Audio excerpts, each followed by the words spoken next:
My phone rang while I was driving home, and when I answered, I heard my father's voice, shaking with fear. He said, "Turn off your phone right now. They're tracking you.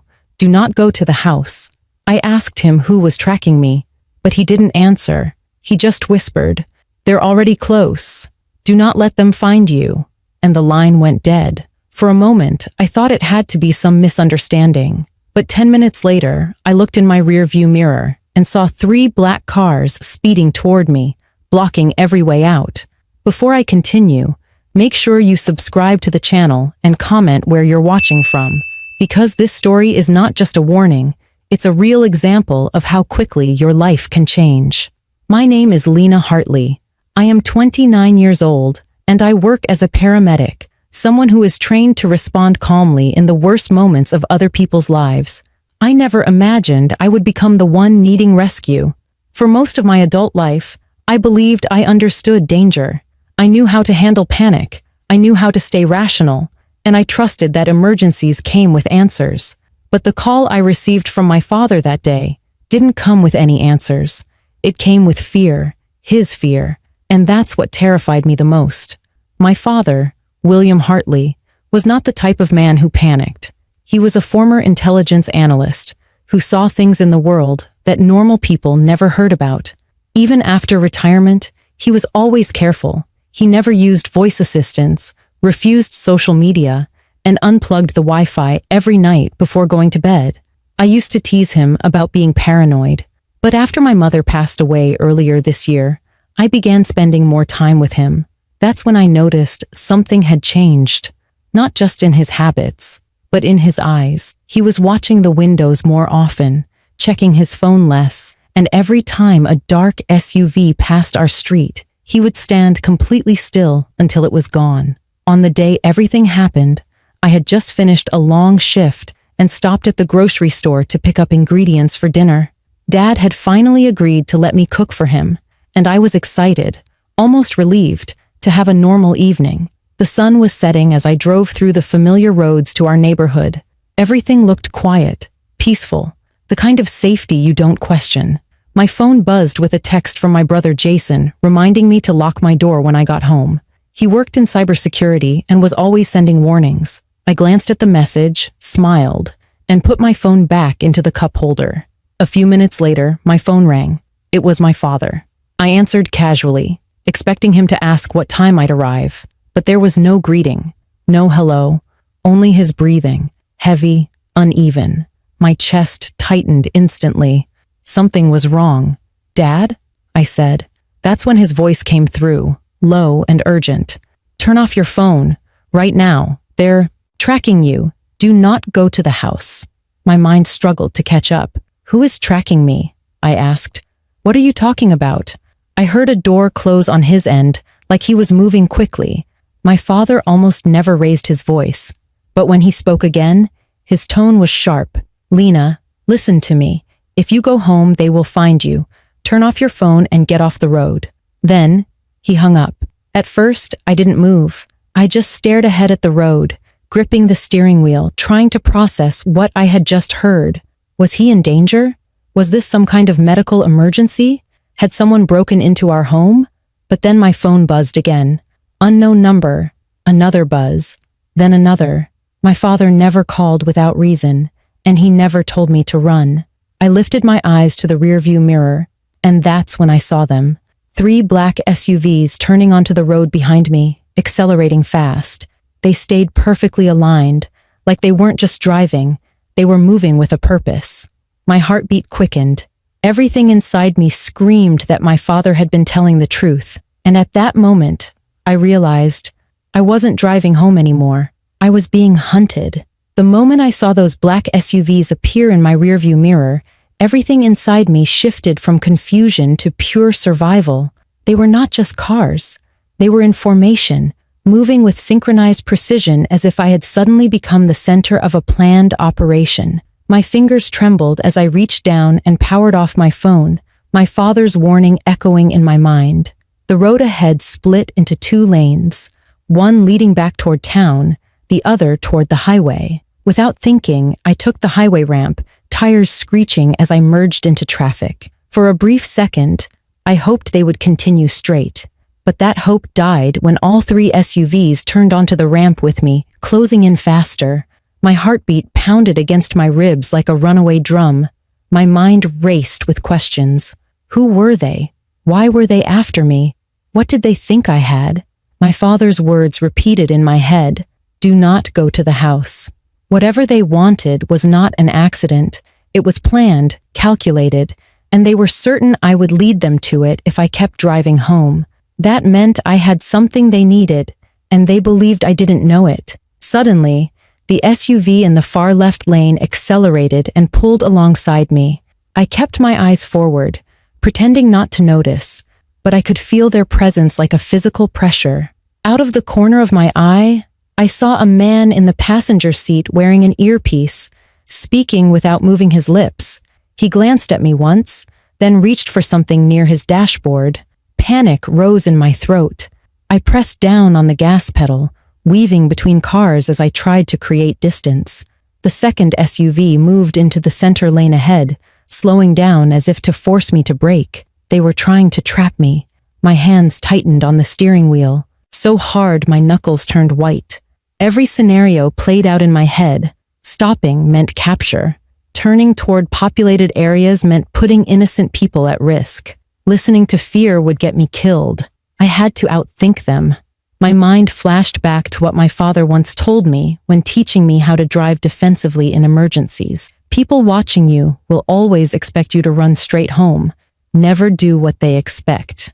With that in mind, I took the next exit, one that led not into a neighborhood, but into an industrial district filled with empty lots and construction sites. It was a risk. Fewer people meant less chance of help, but also fewer obstacles in a chase. The SUVs followed without hesitation. As the road turned into a long stretch of cracked pavement bordered by chain-link fences, I spotted something ahead, a gated construction zone with a narrow service entrance partially open. My pulse spiked. I made a split-second decision and swerved toward it, hitting the turn hard. My tires skidded, gravel flying as I slid through the gap in the gate. For a second, I thought I was safe, but the first SUV crashed through the gate behind me, splintering it open. I jolted forward in fear. I had seconds to act. I drove deeper into the construction yard, weaving around piles of metal beams and parked machinery. The industrial landscape rose around me like a maze. Behind me, engines roared. Then my phone, even though powered off, buzzed in the console. My breath caught. Was it still active, or had it received a delayed alert from a device not controlled by me? Before I could think further, my brother's voice came through the car's Bluetooth system. The phone must have reconnected for a split second while powering down. "Lena," Jason's voice said urgently, "they are using signal triangulation. It doesn't matter if your phone is off. Your car is connected. Shut down the tracker in your dashboard." My eyes darted to the center console where the infotainment system blinked. Of course, modern vehicles had built-in tracking systems. They were not chasing me. They were chasing the car.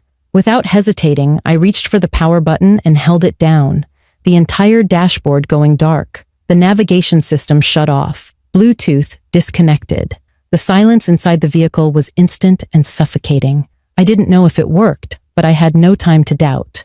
Up ahead, the construction site opened into a wide gravel clearing with exits on either side. I took the narrower exit toward the tree line, branches scraping the sides of my car as I pushed through an unpaved access road. Behind me, the SUVs slowed. They were no longer chasing in formation. They had lost my exact position due to the tracker being disabled. For the first time since the call, I could breathe, but only for a second. Jason's voice came again through a backup channel in the car's speaker system, one that didn't rely on a phone. "Listen carefully," he said, his voice low and tense. "Dad knew this was coming. You need to get to him, but you must not drive to the house. They are already there." In that moment, a single terrifying truth hit me. This wasn't random. This wasn't a mistake. My family had been living under a threat I knew nothing about. And now I was in it too. And whatever they were after was already connected to me. The trees whipped past my windows as I drove deeper into the access road. my heart still pounding from the near capture. I gripped the wheel tightly, trying to keep control of both the car and my spiraling thoughts. Jason's voice continued over the low-frequency channel, the one he had secretly installed in my car months ago. Just in case. I had laughed at him then, teasing him for being paranoid. Now his voice was steady and precise, a lifeline in the chaos. "There's an old ranger station off the service road in Blackwood Forest," he said. "Dad can meet you there. It's off-grid. No cameras, no cell towers. Go there now. We'll reroute them away from you." My father's last words echoed through my mind. "They're tracking you." And suddenly every memory from the last few weeks began to make horrifying sense. The strange vehicles parked near our neighborhood, my father unplugging the modem every night and shredding documents, the way he would stop mid-sentence whenever the television switched to local news. He had been preparing for something. He just never told me what. The access road narrowed into a dirt path, and branches scraped loudly against my car, forcing me to slow down. I glanced in the rearview mirror. No black SUVs, no headlights. For the first time in 20 minutes, I was alone on the road. But I wasn't safe. A cold awareness settled over me. The people chasing me didn't need to see me to find me. They had tools, resources, and power far beyond anything I had ever imagined. As I drove deeper into the forest, my mind raced with questions I couldn't escape.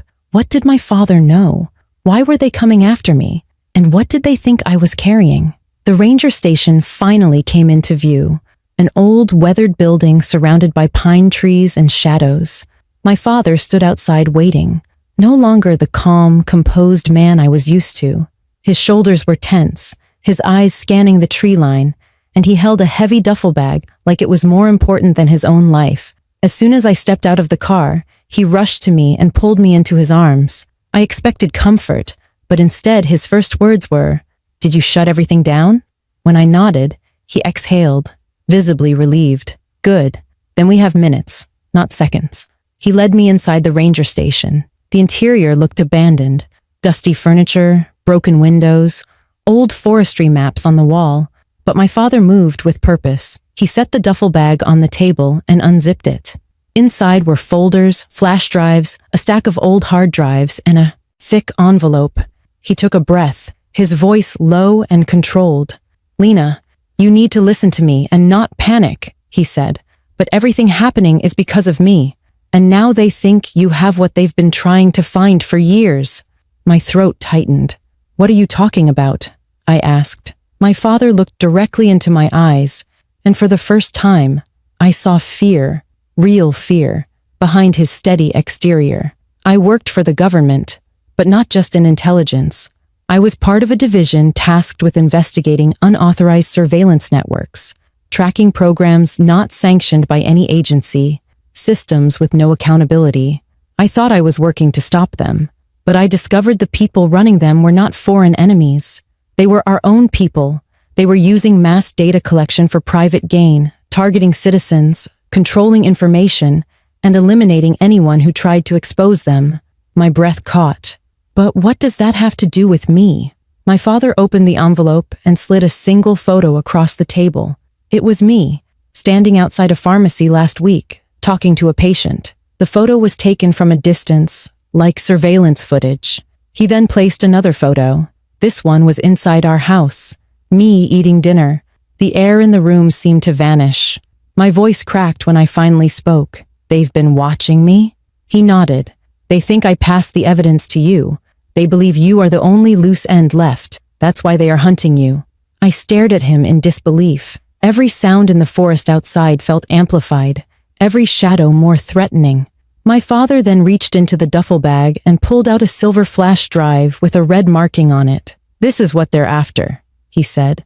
"This contains the raw data, proof of everything, names, accounts, recordings." He placed it in my hand. It felt ice cold. "You now have the choice," he said. "We can disappear, live off-grid, and let the world continue without knowing the truth, or we can expose them and risk everything." In that moment, the weight of everything settled on my shoulders. My old life, being a paramedic, living peacefully, believing danger was something that happened to strangers, was over. I looked at my father, the man who had protected me all my life, now asking me to help protect something far greater than ourselves. My hands trembled, but my voice was steady when I answered, "We expose them." And that decision changed everything. The moment I said, "We expose them," a visible shift came over my father. It wasn't relief, it was resolve. He nodded once, then reached inside the duffel bag and handed me a small device that looked like an old radio transmitter. "This is our lifeline," he said. "This will send the data to multiple encrypted servers at once. Once activated, there's no going back. They won't be able to stop the leak, but they will know exactly where we are." The world around me seemed to slow. My pulse thudded in my ears. Outside, the sky had darkened, not with night, but with the heavy stillness that comes before a storm. My brother's voice crackled over a secure channel from the corner of the room where my father had set up a temporary relay. "They found the decoy route," Jason warned. "The SUVs turned around. They're heading your direction. You have maybe 10 minutes. If you're going to do this, do it now." My father was already pulling out old maps, cross-referencing them with the GPS blockers he'd placed around the area. It hit me. Every unusual thing he'd done these past few months wasn't paranoia. It was preparation. He knew this day would come, not because he was afraid, but because he had chosen it. I took the flash drive in my hand, its metal edges pressing into my skin. So much power in something so small. A lifetime of secrets. Evidence that could dismantle an entire underground empire of corruption. My father motioned me over to a rugged laptop. "Insert it," he instructed. My fingers hovered over the USB slot for a moment. I wasn't just inserting a piece of metal into a machine. I was about to change the trajectory of countless lives, including my own. With a deep breath, I slid it in. Instantly, lines of code began racing across the screen. Green, yellow, red, systems activating, secure nodes connecting, data uploading. My father typed rapidly, bypassing firewalls that attempted to shut the transmission down. Alarms from the laptop started flashing warnings. Breach detected. Countermeasures deployed. My father cursed under his breath. "They're trying to block it. They're inside the network right now." Suddenly, headlights flashed through the broken blinds of the ranger station. Then another pair. Then another. Multiple vehicles. Engines rumbling. Doors slamming. Shadows moving outside. My breath caught in my throat. My father looked at me, grabbed the transmitter, and pressed a button. A light on it turned blue. "The upload is live. We need 30 more seconds," he said. Outside, loudspeakers crackled. A cold, commanding voice called out, "William Hartley, we don't want to hurt anyone. Step outside and bring the girl with you. You have something that does not belong to you." My blood ran cold. They weren't pretending anymore. They weren't hiding. My father stepped toward the front of the building, his jaw tight. "They can't risk us leaving," he said. "They need to contain this before it hits the servers. They're going to breach." The door rattled violently. Fists pounded against it. Then, silence. A sound far more terrifying than noise. My father's eyes flicked to the upload status. 78%, 82%, 87%. Jason's voice came through once more. "Dad, Lena, they deployed a jamming field. Once the upload hits 100, you must destroy the transmitter or they will trace the route and shut it down from the source." My father nodded. "Understood." He tossed me a second device. "When I say run, you run. Don't look back." Outside, a metallic clink echoed, followed by a deafening explosion as the door was blown off its hinges. Smoke and debris clouded the air. Figures in tactical gear flooded into the room. My father stood his ground. "Keep them away from the laptop," he shouted. I ducked behind an overturned table, clutching the transmitter to my chest. The screen showed 92%, 95%, 97%. One of the tactical agents spotted the computer and lunged forward. My father met him head-on, tackling him to the ground. Another agent raised a weapon toward my father. Time slowed. Without thinking, I ran forward, slamming the transmitter against the wall to divert attention. The leader turned his gaze toward me, eyes cold, emotionless. "You don't know what you're doing," he said quietly. "That data will cause global instability. Economies will collapse. People will lose everything." My voice came out steady, surprising even me. People are already losing everything because of you. Behind him, the upload reached 100%. A loud beep filled the air. My father looked at me across the chaos. In his eyes, I saw pride, sorrow, and finality all at once. "It's done," he said. Then he smashed the laptop with the butt of his gun. The leader's expression hardened. He gave a single nod to his men. They surged forward. My father turned to me one last time. "Run!" I ran through the back exit as gunfire erupted inside the station. Branches tore at my clothes as I sprinted into the forest. The transmitter still clutched in my hand.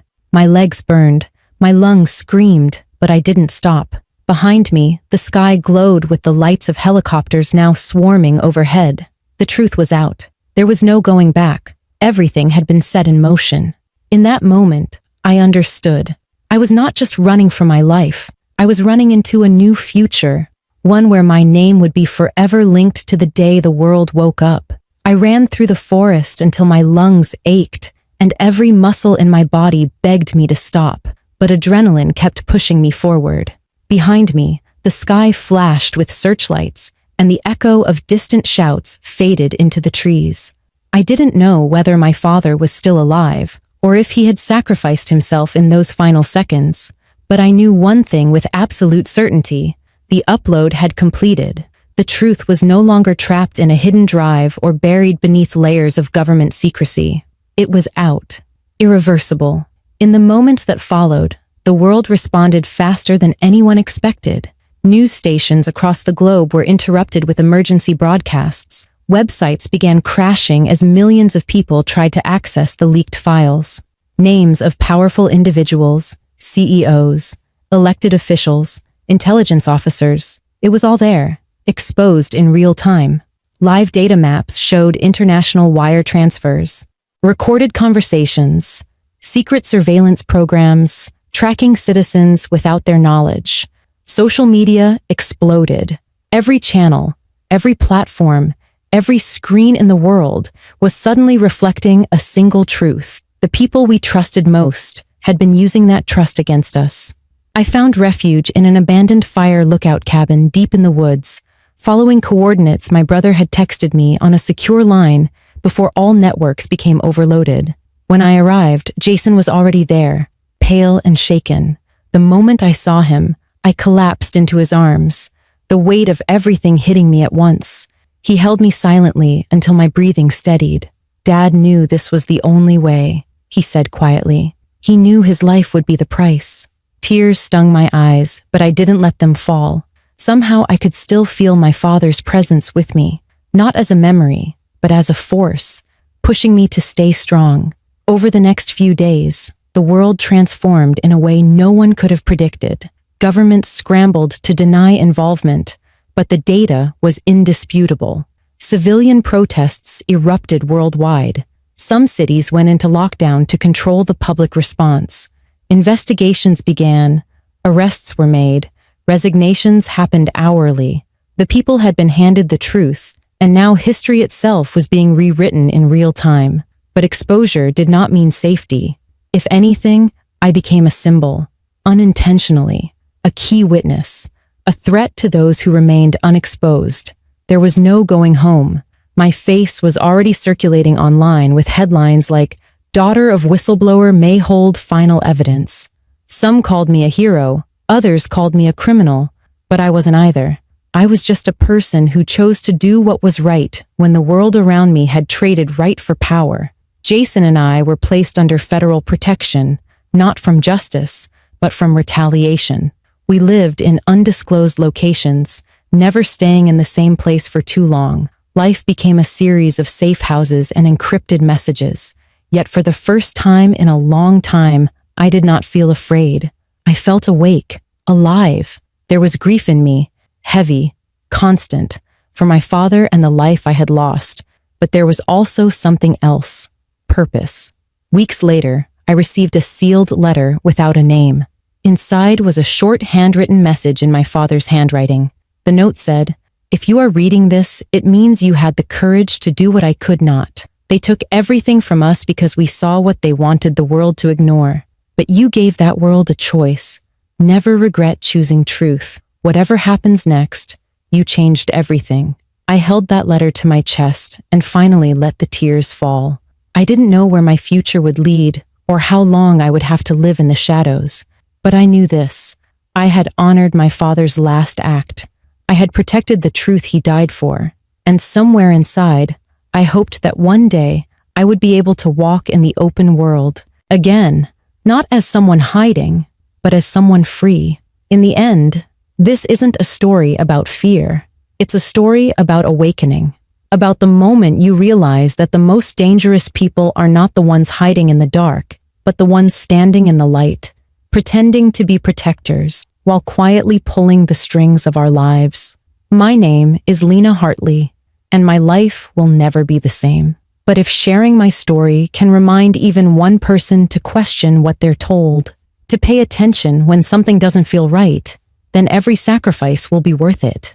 If this story opened your eyes or made you realize how easily our lives can be controlled without us even noticing, make sure you subscribe to the channel right now and comment where you're watching from. Your voice matters, and your awareness is your greatest protection.